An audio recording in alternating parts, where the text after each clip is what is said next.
Boa noite, meus irmãos.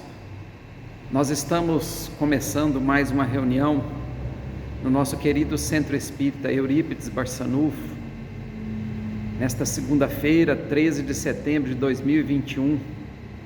Reunião esta ainda de forma virtual, mas nós agradecemos a Jesus a oportunidade de podermos estar nos reunindo desta forma. E para começar a nossa reunião, nós vamos chamar o nosso irmão Gustavo para fazer a prece inicial dos trabalhos da noite de hoje. Gustavo? Boa noite, meus irmãos, boa noite, minhas irmãs.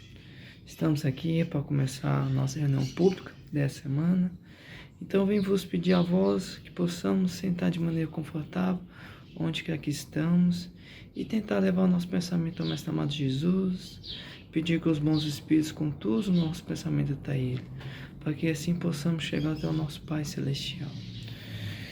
Então, Pai Celestial, Mestre amado Jesus, irmãos da Cidade Maior Presente, anjos e guardiões, estamos aqui mais uma vez, mais no início do estudo público do nosso centro. Estamos aqui pedindo, Pai, proteção para nós, primeiramente, para que possamos ter a condição de estarmos aqui, de estarmos elevando nosso pensamento a vós, estamos aprendendo com vocês, ó bons espíritos, para que assim, ao longo da nossa encarnação, possamos ter por si com as nossas provas, com as nossas expiações, para que tudo, ao final da nossa encarnação, possa nos resultar no nosso progresso moral e progresso intelectual.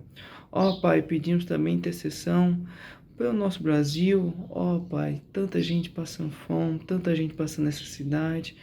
Pedimos que os nossos amigos espirituais possam socorrer essas famílias que estão passando tanta necessidade no nosso país. E pedimos, Pai, também proteção contra o coronavírus, que possamos, Pai, superar essa pandemia. Já está acabando, mas com fé, ó Pai Celestial, possamos superar todos esses desígnios que o Senhor, ó Pai Celestial, mandou para nós.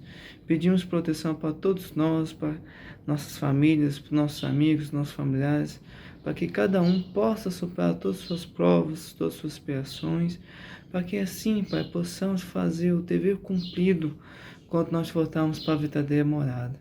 Ó Pai Celestial, ó Mestre amado Jesus, ó Eurípides Barçanufo, mentor da nossa casa, ó anjos guardiões, nós lhe agradecemos por tudo, louvamos por tudo e pedimos que possamos ficar juntamente com vocês, para que possamos superar todas as nossas provações e todas as nossas expiações.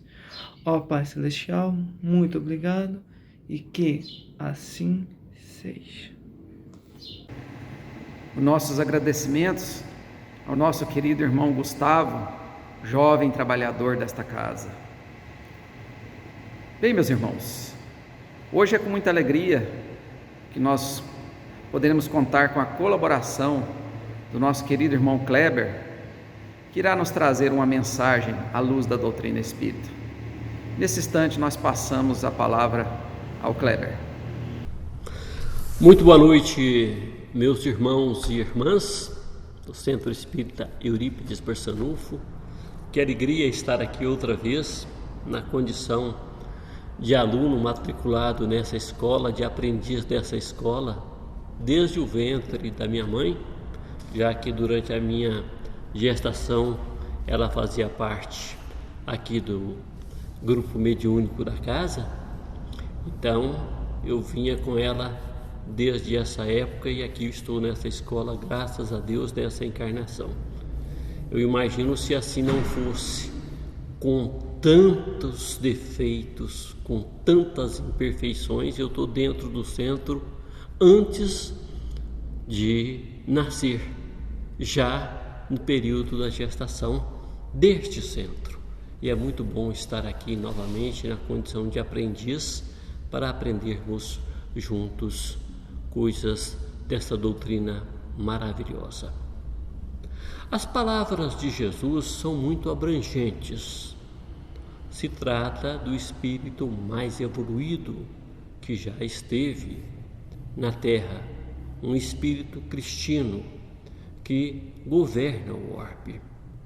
E quando Jesus disse que ninguém vem ao reino se não nascer de novo, ele fazia uma afirmação que fortalece o princípio da doutrina espírita, que é o princípio da reencarnação, que é a defesa do princípio da pluralidade dos mundos habitados e do desenvolvimento da busca da perfeição através das reencarnações sucessivas do nascer de novo.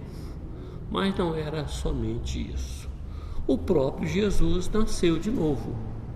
Inclusive, quando renasceu na condição de Cristo, imagina, na condição de Jesus, imagina o esforço que não foi para um espírito cristino ocupar um corpo carnal plasmado em um mundo com tantas imperfeições. Mas se a gente aprofundar um pouco mais nessa afirmação de Jesus, ou em outras afirmações de Jesus, nós vamos ver que em uma, duas frases contém tanto ensinamento que nós precisamos estudar todo dia. Na verdade, nós não precisamos esperar pela desencarnação, pela morte do corpo físico, pela oportunidade de uma nova encarnação para nascer de novo. E quando Jesus afirma que ninguém vem ao reino se não nascer de novo, ele já estabelece o que seja o reino. O que é o reino? O reino é o preparo do espírito para viver sem as suas imperfeições morais, sem o orgulho, sem o egoísmo, sem a maledicência, sem a agressividade, sem o individualismo, o egoísmo, entendendo que a vida é coletiva entre você, os seres que estão ao seu redor, humanos ou não, e a natureza. Este é o reino, e ninguém atinge esse estágio se não nascer de novo. E às vezes, dentro de uma mesma encarnação, Deus nos dá a oportunidade de nascer de novo.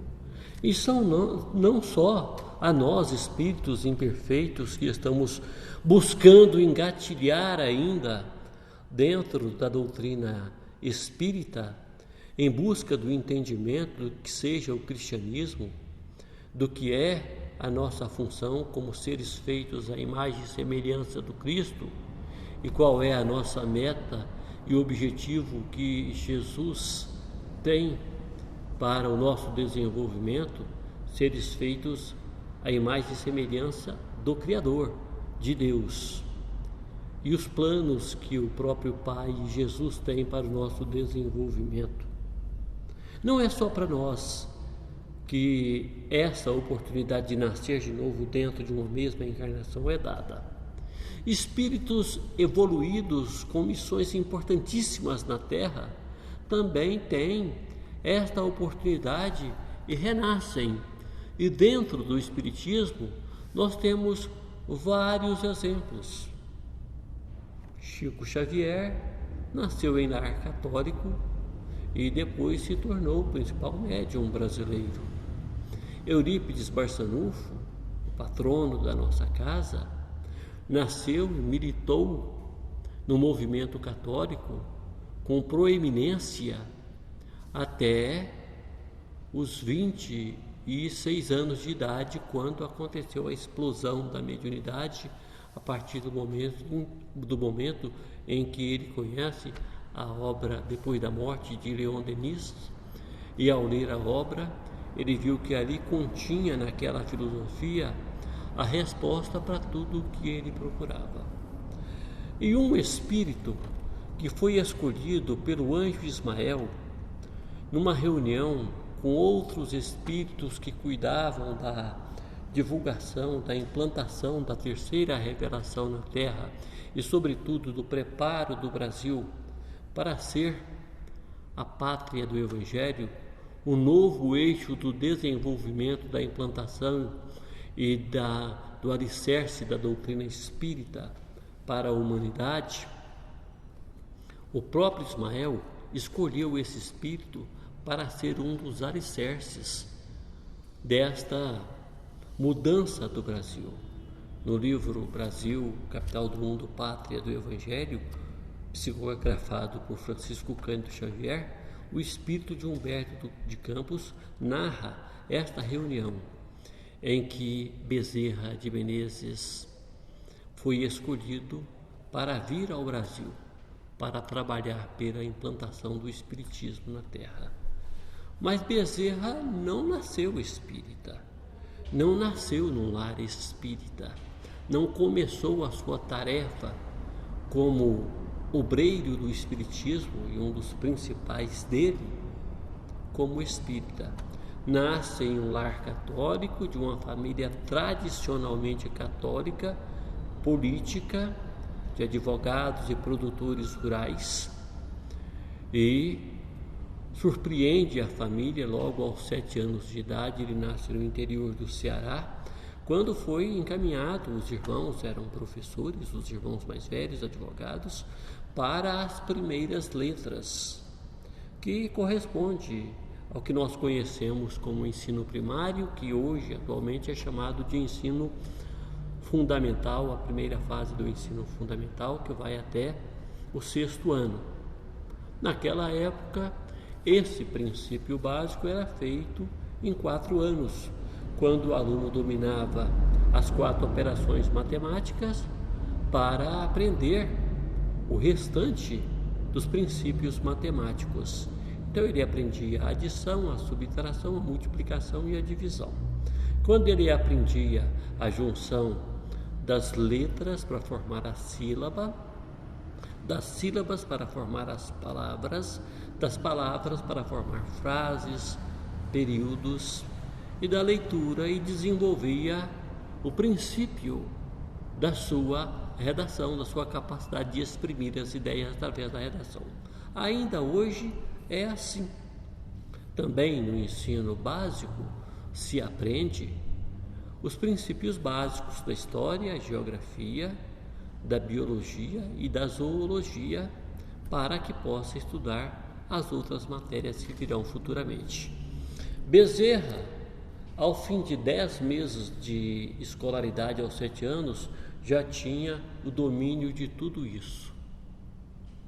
Aos 11 anos, a família dele tem de deixar o interior do Ceará e vai para o Rio Grande do Norte, fugindo de perseguições políticas, porque a família era militante político. Seu pai era militante político. E lá ele é matriculado no Instituto de Latim, porque quem sabe o latim sabe profundamente a língua portuguesa, porque o latim é o alicerce da língua portuguesa. E ele então, matriculado na escola de latim aos 11 anos, muito precocemente para estudar aquela língua, ele, ao final de 2 anos, já era professor substituto de latim no Instituto de Latim. Volta aos 14 anos para o Ceará, agora para Fortaleza. A família o prepara para ser advogado e político, mas ele manifesta uma outra vocação, a vocação para ser médico. Conversa com o seu pai e o seu pai dá total apoio, porque o pai era um homem muito caridoso, a mãe era uma mulher muito caridosa, o pai era da Guarda Nacional, era político influente. Só que a família empobreceu. Ele veio então para o Rio de Janeiro para estudar medicina, já numa condição financeira bem desfavorável. Entra para a escola de medicina, começa a dar aula de matemática e filosofia, que ele dominava profundamente, porque ele era muito interessado nos estudos filosóficos. Se liga ao movimento da comunidade de São Cristóvão, da Igreja Católica do Rio de Janeiro, e começa a trabalhar pelo movimento católico na prática do bem, na assistência aos necessitados. Nós estamos falando de Bezerra de Menezes vivendo no período do Segundo Reinado, porque ele nasce em 29 de agosto de 1831, A República só chega, inclusive com a sua colaboração, em 1900. E Bezerra, então, convivia com o período da escravidão. Foi um batalhador pelo fim da escravidão no Brasil. E durante o período em que ele estudava medicina, ele dava aula para pagar sua alimentação, a sua moradia, e nem sempre apareciam os alunos. E num determinado momento em que ele estava devendo aluguel, já não tinha dinheiro para comer, estava com aquela dificuldade toda, embora já fosse médico assistente ou interno ou residente da Santa Casa, mas ganhava-se muito pouco, e o que ele ganhava ele doava tudo em forma de alimento e medicamento para as pessoas mais necessitadas. Apareceu na casa dele uma pessoa procurando pelo acadêmico Adolfo Bezerra de Menezes, e ele disse: sou eu. E essa pessoa falou: eu preciso de um curso de matemática. Eu falei: não, eu sou professor de matemática. Falou: mas eu preciso do curso, eu preciso te pagar adiantado, porque senão eu gasto todo o dinheiro com outras coisas. Bezerra fez então o orçamento e recebeu todo as aulas adiantadas. Aquele dinheiro deu para ele pagar as dívidas com aluguel, com fornecedores de alimento, se alimentar para frente, e aquele aluno nunca mais apareceu na casa dele. Ele nunca descobriu quem era aquele aluno. Já era a espiritualidade, naturalmente, cuidando do preparo do futuro médico dos pobres. Quando forma em medicina, ele abre um consultório no centro do Rio de Janeiro para atender os ricos, e abre um consultório na periferia do Rio de Janeiro para atender os pobres. E o dinheiro que ele ganhava no consultório dos ricos era insuficiente para atender a comunidade pobre que aparecia no seu consultório, porque ele, além de dar a consulta, realizar as cirurgias, ele ainda fornecia o medicamento para quem não podia comprar. Chegou ao ponto de uma mãe chegar para ele para pedir dinheiro para comprar alimento para o bebê que chorava de fome. Ele enfiou a mão no bolso, nenhum centavo. Olhou para ele, nada. Olhou para o dedo, tinha o anel da formatura de médico. Tirou o anel da formatura do médico e falou para ela: toma, é a única coisa que eu tenho, vende e compra alimento para o seu filho. Ficou sem o anel também. E a vida dele foi assim. Em 1875 somente, aos 55 anos, é que Bezerra conhece o Espiritismo. Antes disso, ele casou em primeira núpcia com Maria Cândida de Lacerda, que 5 anos após o casamento falece e deixa o Dr. Bezerra com 2 filhos, um de 3 e um de 1 ano.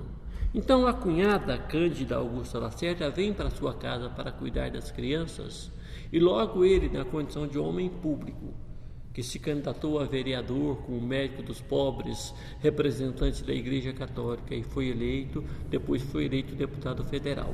Quando ele foi eleito vereador, que na época era quase uma prática de pessoas ricas voluntárias com o Império, ele candidatou-se pelo Partido Liberal, e o Partido Conservador, que era o partido do imperador, impetrou um mandato para ele não tomar posse, não obstante a grande votação que ele teve, porque ele era médico do Exército Brasileiro, cirurgião do Exército Brasileiro, onde mantinha a patente de tenente em função de ser médico. Ele abriu mão da atividade remunerada do Exército para ser vereador e perde essa remuneração também.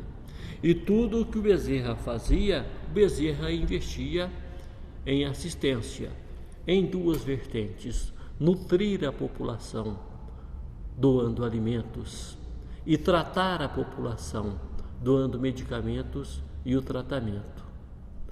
Ele criticava severamente os médicos que exerciam a medicina para ganhar o dinheiro, para repor o dinheiro gasto com a formação universitária, o esforço com a formação universitária, porque via na medicina a oportunidade de salvar vidas e de diminuir as dores.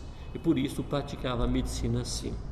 Com Cândida Augusta de Lacerda, ele tem mais 7 filhos, então são 9 filhos, 9 bocas para alimentar. Toda a rede férrea urbana do Rio de Janeiro teve a participação de Bezerra de Menezes como planejador, investidor, instituidor, mas não se conhece lucro desse investimento todo, porque ele dividia tudo com os pobres. Quando em 1875 o médico Joaquim Carlos Travassos, um pioneiro importantíssimo do espiritismo no Brasil, entrega a Bezerra de Menezes um exemplar do Livro dos Espíritos, porque esse médico foi quem traduziu o Livro dos Espíritos para a língua portuguesa. Bezerra recebe o livro autografado, mas tinha a concepção da Igreja Católica, que aquilo se tratava de uma obra de uma seita demoníaca, que era anticristo, mas recebe o livro. Quando ao final da tarde ele ganha o livro no centro do Rio de Janeiro, ele está voltando para a periferia onde ele morava. Ele ia de bonde, nessa época o bonde com tração animal, puxado por cavalos. Era 1h e 45 minutos entre o centro do Rio de Janeiro e a periferia onde ele morava. Ele foi pensando consigo, não há problema, porque o seu colega Joaquim Carlos Travassos havia explicado que ali naquela obra estava a filosofia da doutrina espírita, que era uma junção de filosofia, religiosidade interpretando o cristianismo e acompanhamento científico das pesquisas realizadas na Terra, autorizadas pela espiritualidade. Aquela era a parte filosófica da doutrina. Como era aficionado por filosofia, ele foi pensando, se eu ler essa filosofia, eu não vou para o inferno por isso. Deus vai entender que eu estou apenas conhecendo o outro lado de outras filosofias e enriquecendo o meu conhecimento até para combatê-la. E abriu o Livro dos Espíritos durante a sua viagem, e quando deparou com a primeira pergunta, o que é Deus? E a resposta, Deus é a inteligência suprema, causa do princípio de todas as coisas. Ele se encantou com a resposta que vinha de encontro a todo o cabedal que o espírito de Bezerra de Menezes já trazia, a todo o conhecimento que ele trazia do cristianismo das suas encarnações anteriores. E ali ele entrou na obra para valer. Chegou em casa, tomou seu banho, fez a sua refeição, voltou para a leitura e começou a estudar profundamente a doutrina espírita, porque nada na vida dele era feito com precipitação. E em 1886, 11 anos depois, no salão de conferência da Velha Guarda Nacional do Rio de Janeiro, numa solenidade para quase 2.000 pessoas, o homem público Adolfo Bezerra de Menezes, conhecido como o médico dos pobres, querido pela população, pelos políticos do seu e dos outros partidos, batalhador pela implantação da República no Brasil, pela abolição da escravatura, anuncia que estava abandonando as obras da comunidade de São Cristóvão da Igreja Católica para encampar e trabalhar pelo movimento espírita brasileiro. Traduz, já que falava francês fluentemente, a Obras Póstumas de Allan Kardec para a língua portuguesa, assume a presidência da Federação Espírita Brasileira por 2 vezes, a vice-presidência, vai trabalhar como presidente de centro espírita, como médium disciplinador de espíritos obsessores que estavam ali obsediando e adoecendo doentes mentais. Ele o esclarecia, trabalha e estuda profundamente a mediunidade. Nasce Bezerra de novo, agora trabalhando pelo engrandecimento da doutrina espírita no Brasil. Na condição de presidente da Federação Espírita Brasileira, ele promove o primeiro encontro espírita nacional, com participação de 34 delegações de todo o Brasil. E o movimento espírita tem uma alavancada, tem uma arrancada.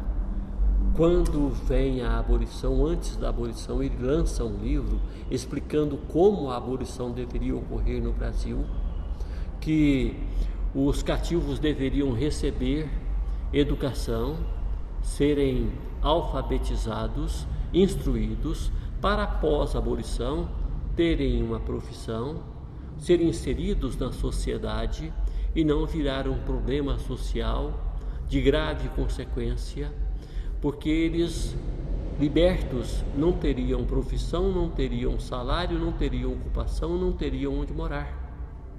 E naturalmente a periferia e sobretudo os morros do Rio de Janeiro seriam ocupados por essa comunidade sem estrutura nenhuma de vida, e a tendência era que a cidade se tornasse uma cidade violenta.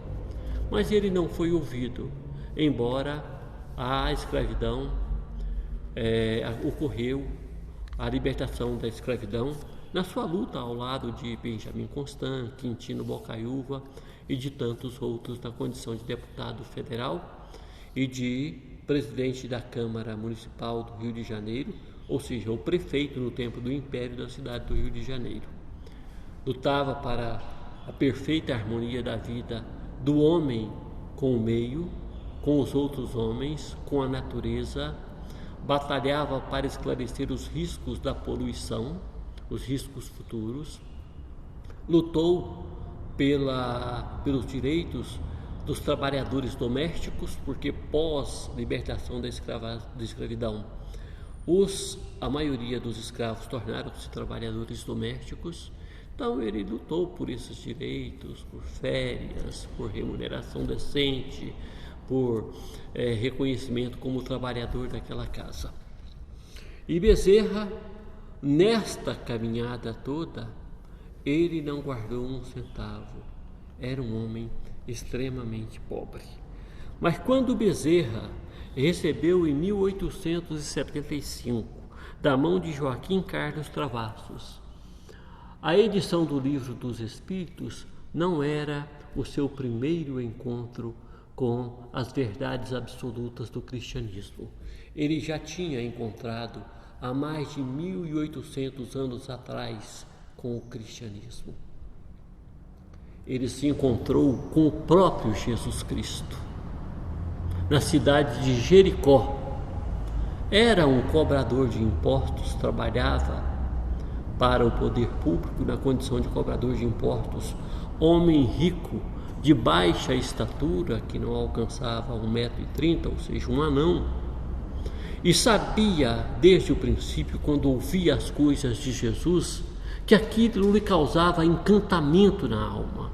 E sabendo que Jesus passaria por Jericó, foi ver Jesus, mas a multidão tomava conta da rua por onde Jesus ia passar. Então ele sobe em uma árvore para ver Jesus. E quando Jesus passa, lá está Zaqueu, o cobrador de imposto, o homem rico, o publicano, não se incomodando em estar em cima de uma árvore para ver o jovem nazareno pregador. E Jesus se dirige a ele pelo nome, como se já o conhecesse, e Jesus já o conhecia. Zaqueu, apresse-te em descer dessa árvore, vá para a sua casa, pois hoje estarei contigo para o jantar. E ele apressou, foi para casa, preparou para receber o Cristo, e quando Jesus chegou, ele disse: Senhor, eu desejo te seguir. Sou um homem de posse, mas estou disposto a deixar os 50% que a minha família tem direito naquilo que possuo, e os meus 50% vender e doar aos pobres. E sou rico, mas jamais lesei quem quer que seja, ou cometi qualquer ato de corrupção no exercício da minha função de cobrador de imposto. Me apresente uma só pessoa que eu tenha lesado, que eu pagarei 4 vezes mais. E Jesus disse a ele: Zaqueu, hoje você renasceu e um novo momento te espera. Nós não vamos encontrar mais, além desta parábola, Jesus em casa de Zaqueu, narrada no Evangelho de Lucas e que está contada no capítulo 17 do livro do Evangelho segundo o Espiritismo, não se pode servir a Deus e a Mamon. Então é um exemplo de quem abandona os prazeres terrestres para ir seguir Jesus. Só que Zaqueu muda de nome. Ele passa a seguir Jesus, e como ele era conhecido como cobrador de imposto, com o nome de Matias. E quando do evento da crucificação, e logo após a crucificação, Judas Iscariotes suicida, então os apóstolos se reúnem sob o comando de Pedro para escolher o substituto de Judas Iscariotes nesse time de 12 apóstolos.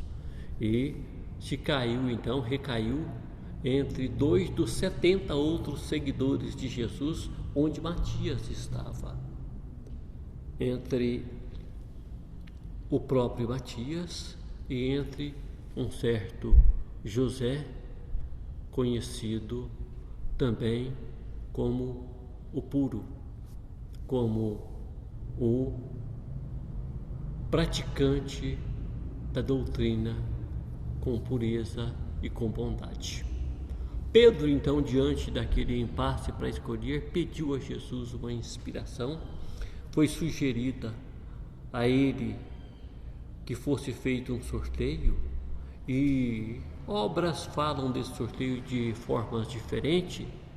Alguma coisa colocada no chão e girada, e para o lado que ela ficasse apontada seria o escolhido. Outros falam de outra forma. O fato é que Zaqueu, ou Matias, foi o escolhido para ser então o 13º apóstolo, e ele se integra ao grupo de 12 apóstolos e vai pregar mundo afora, levando inclusive o conhecimento da doutrina cristã à Etiópia, em terras distantes.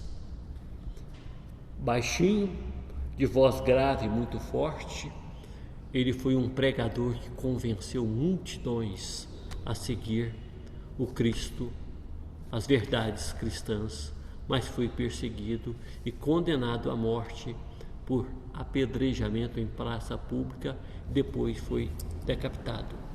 Findava então a encarnação de Matias. Nós vamos encontrar no ano de 173 após Jesus, Apio Corvínio era um jovem pregador inteligentíssimo que apareceu e começou a pregar a doutrina cristã. Logo ele vai para Alexandria, fugindo das perseguições da sua comunidade natal, que era anticristã, e depois para Lyon e se integra à igreja, às obras da igreja de São João Batista, e vai cuidar das crianças abandonadas pelos pais pobres pelas ruas, ou que tinham os pais mortos em batalhas, ou que não tinha mais parentes a quem recorrer. E Apio Corvínio, além de pregar o cristianismo, ele também cuidava da condição de jardineiro e agricultor dessas crianças, e como tinha uma cultura muito forte, viajava quando faltava recursos para pregar o cristianismo e fazer campanha para arrecadar recursos para essas crianças. E já velho, com 71 anos de idade, ele foi para Roma para um período de pregação e campanha para arrecadar recursos para a igreja. E tinha consigo um desejo de ir pregar na África. Não se sabia porque ele tinha esse desejo, mas ele tinha esse desejo de levar o cristianismo até a África. E quando ele está em Roma, um outro seguidor do cristianismo, conhecido como Quinto Varro, descobre que ele tem esse desejo e havia sido programada por um grupo de pessoas uma viagem de Quinto Varro à África, justamente para pregar o cristianismo. E Quinto Varro então convidou Apio Corvínio para ir com ele, já que ele tinha esse desejo. Dividiriam o aposento do navio, e ele então manda todos os recursos que ele já havia conseguido para a igreja de Lyon, de São João Batista, e segue para a África. O que ele não sabia é que aqueles irmãos que estavam oferecendo aquela viagem, na verdade, haviam sido contratados para matar Quinto Varro. E um desses contratados conheceu em Quinto Varro um homem justo, reconheceu um homem que havia salvado a vida do seu pai e não teve coragem de matar Quinto Varro, mas sugeriu aos outros para entregar a encomenda, descobrindo que tinha uma segunda pessoa no aposento de Quinto Varro, que essa pessoa fosse morta no lugar, o corpo enrolado e atirado ao mar como combinado, e salvou a vida de Quinto Varro e matou Apio Corvínio, e finda assim mais uma encarnação de Zaqueu, Matias e que futuramente viria a ser Bezerra de Menezes. Nós vamos encontrar esse benfeitor no século XV, encarnado como irmão Parmênio, de uma família rica que o abandonou na velhice porque era anticristã, e ele insistia em assistir as pessoas necessitadas.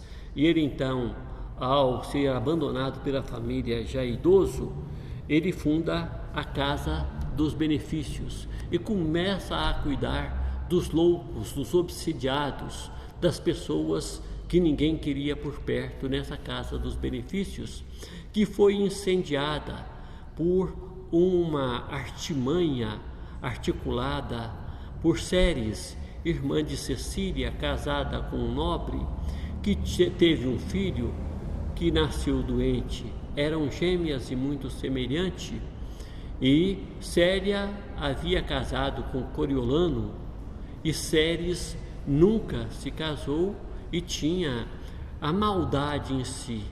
E a irmã, aproveitando que o marido havia se ausentado de casa, pega o filho e leva para o irmão Parmênio, que curava com a importação das mãos, que hoje nós conhecemos como passe magnético curador, e também orientava a manipulação de medicação através de ervas curativas, já que naquela época não existiam os medicamentos industrializados. E enquanto a irmã Cecília vai levar o menino, a irmã Ceres arma para receber um visitante, chama uma serva para acompanhar, e junto com esse visitante provoca uma bacanária na casa de Coriolano, que quando volta, a serva conta para Coriolano o que havia acontecido. E Coriolano pergunta onde estava a esposa naquele momento. E a serva falou: não sei se foi ela quem foi levar a criança para Parmênio curar, ou se foi Ceres e ela ficou na bacanária, já que são muito semelhantes. E para vingar o acontecido, Coriolano, um homem de posse, mandou que cercasse todos aqueles que estavam dentro da Casa dos Benefícios de irmão Parmênio, atirasse produtos químicos incandescentes nela e ateasse fogo. e que ele e os obsidiados, os loucos, aqueles que estavam sendo assistidos lá dentro, morressem queimados. E ali encerrava mais uma encarnação de Zaqueu, Matias, de Ápio, Corvínio e de irmão Carmênio. Depois nós vamos encontrar Bezerra de Menezes nesta narrativa de Humberto de Campos no livro Brasil, Capital do Mundo, Pátria do Evangelho, sendo preparado para vir para o Brasil. Veja que ele já havia nascido de novo dentro de uma mesma encarnação quando deixou de ser Zaqueu e passou a ser Matias para seguir o Cristo. Veja que ele nasceu de novo em 1875 na condição de Bezerra de Menezes, homem público, empresário, médico dos pobres, líder da comunidade católica de São Cristóvão. Ele renasceu para se tornar o precursor mais importante da doutrina espírita. E o doutor Adolfo Bezerra de Menezes continuou a sua luta. E como ele tinha muito prestígio como presidente da República, quando a República foi instaurada no Brasil em 1900, porque embora do Partido Liberal, ele tinha muito respeito de Dom Pedro II, o imperador. E o Marechal Deodoro da Fonseca, que foi o líder da rebelião que proclamou a República no Brasil e o primeiro presidente, era amigo do imperador. E o próprio imperador pediu a ele para liderar aquele movimento, porque viu que a República era inevitável, para evitar que a família real fosse trucidada, fosse exterminada. E Deodoro assim o fez e tornou o primeiro presidente do Brasil. Como Bezerra tinha muito prestígio por ser homem público, do bem e muito pobre, com o presidente, ele cuidou de ir até o presidente com a ajuda do senador Quintino Bocaiúva e pedir para tirar do Código Penal brasileiro os artigos que incriminavam aqueles que praticavam o espiritismo como uma seita demoníaca. E Deodoro atendeu o velho amigo. Esta contribuição veio também através de artigos na revista O Reformador, quando ele era o presidente da Federação Espírita Brasileira, em vários artigos, em vários jornais, assinados como Max e não como Adolfo Bezerra de Menezes, esclarecendo acerca da doutrina espírita, explicando o que era a doutrina espírita, divulgando o espiritismo, presidindo o centro espírita, e ele cria no Rio de Janeiro o GER, Grupo Regeneração, Grupo Espírita Regeneração, onde acolhia os necessitados. O GER existe ainda hoje. Aqui em Goiânia, inclusive, tem o GER, fundado por um ex-presidente da nossa mocidade espírita Eurípides Barçanufo, o médico Maurício Crispim, que na juventude, antes de entrar para a Faculdade de Medicina, foi presidente da Mocidade Espírita Eurípides Barçanufo, já queria ser médico, já queria ser homeopata. Bezerra de Menezes, além de cirurgião, era homeopata também, e já queria fundar um GER em Goiânia, e assim ele o fez. E o GER tem feito muita caridade aqui no estado de Goiás. Foi um grupo fundado por pessoas de boa condição financeira, e junto com a fundação das obras assistenciais do GER, esse grupo promoveu eventos, levantou fundos, comprou um terreno, fundou um cemitério, o Cemitério Parque Memorial de Goiânia, e com a arrecadação que o cemitério gera, o GER sustenta as suas obras grandiosas de assistência social. E foi o Maurício Crispim, um estudioso de Bezerra de Menezes, que fundou o GER aqui de Goiânia, espelhado no GER do Rio de Janeiro. Dr. Bezerra falece paupérrimo após um AVC no ano de 1900, com 69 anos de idade, logo após a proclamação da República. Na sua convalescência após o AVC, a família passa por muita dificuldade porque não tinha posse alguma, nem o anel da formatura que eu já contei que ele doou. E o senador Quintino Bocaiúva então faz uma campanha E basicamente todos os conhecidos participam, pagam todas as dívidas do Dr. Bezerra de Menezes, e aí ele desencarna sem dever nenhum centavo e vai para o plano espiritual.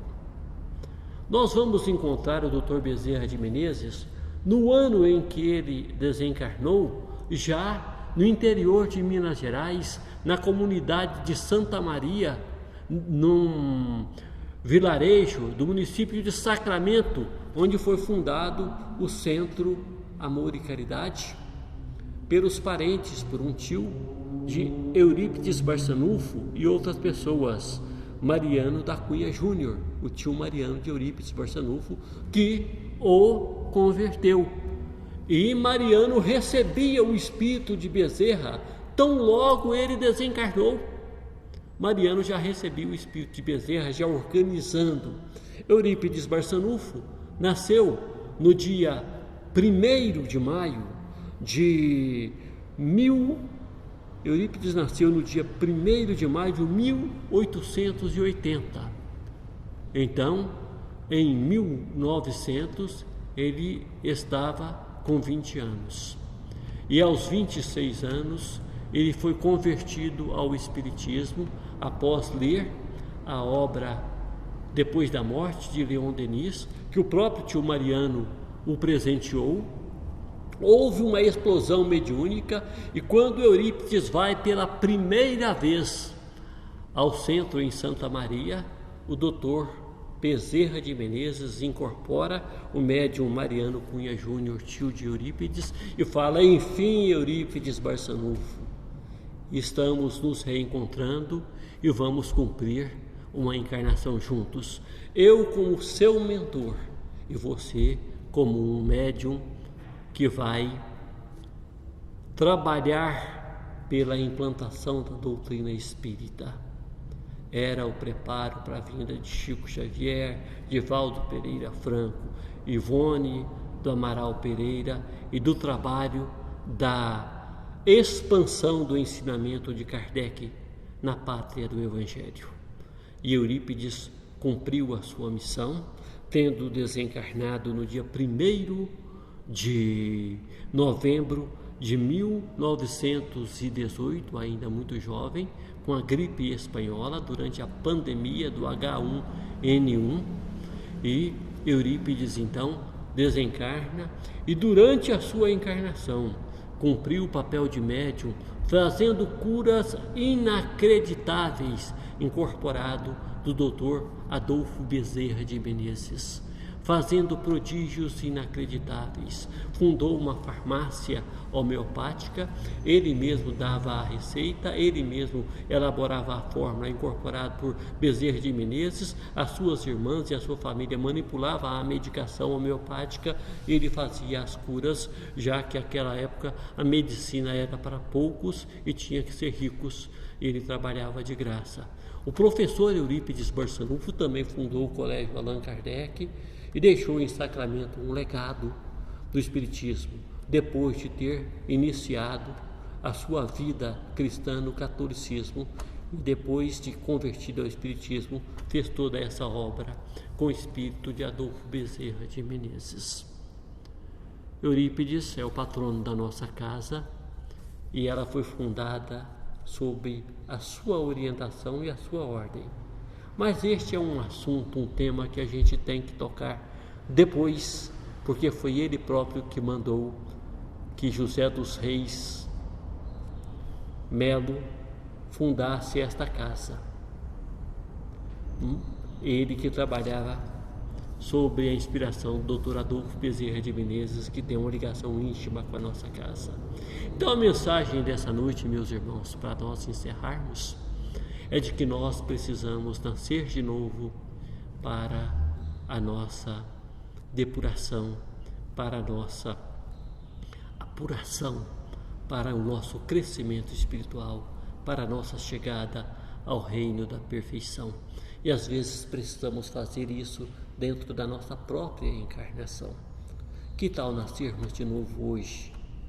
Levantar todas as nossas imperfeições, tudo aquilo que ainda praticamos de forma imperfeita, tudo aquilo que deixamos de praticar dentro do mundo da caridade e do bem ao próximo, e passarmos a combater os nossos defeitos renascendo e a praticar o bem e assumir a nossa missão conosco mesmo, com a comunidade espírita e com a comunidade de necessitados que está espalhada Brasil afora, mundo afora.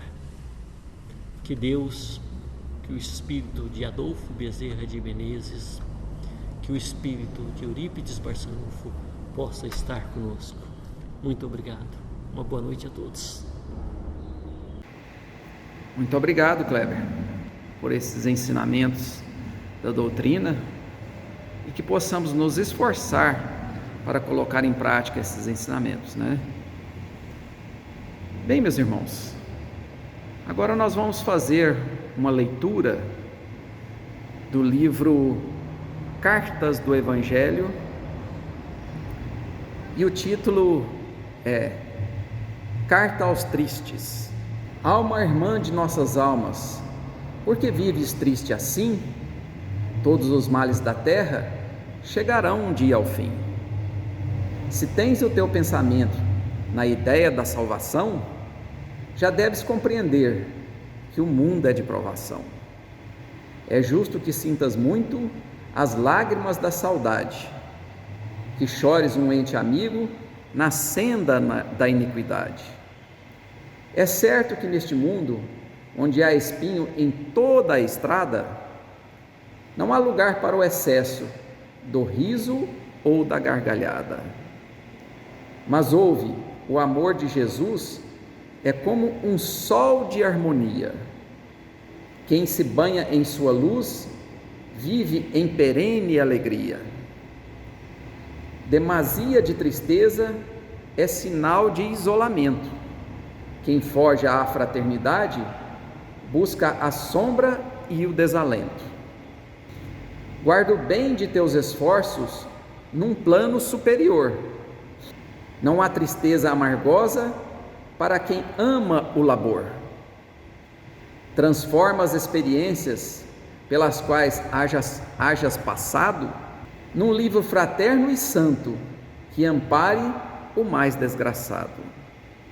O serviço de Jesus é tão grande, meu irmão, que não oferece ensejo a qualquer lamentação.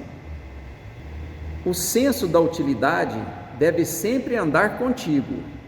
Transforma em vaso de amor teu coração brando e amigo. Dá sorrisos, esperanças, ensinos, consolação. Espalha o bem que puderes na senda da redenção. Enche a tua alma de fé, de paz, de amor e de humildade. Não há tristeza excessiva onde exista a caridade. Quando de fato entenderes a caridade divina, tua dor será no mundo como fonte cristalina.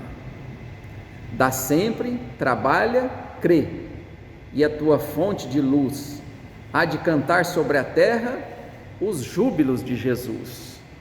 De Cassimiro Cunha, do livro Cartas do Evangelho.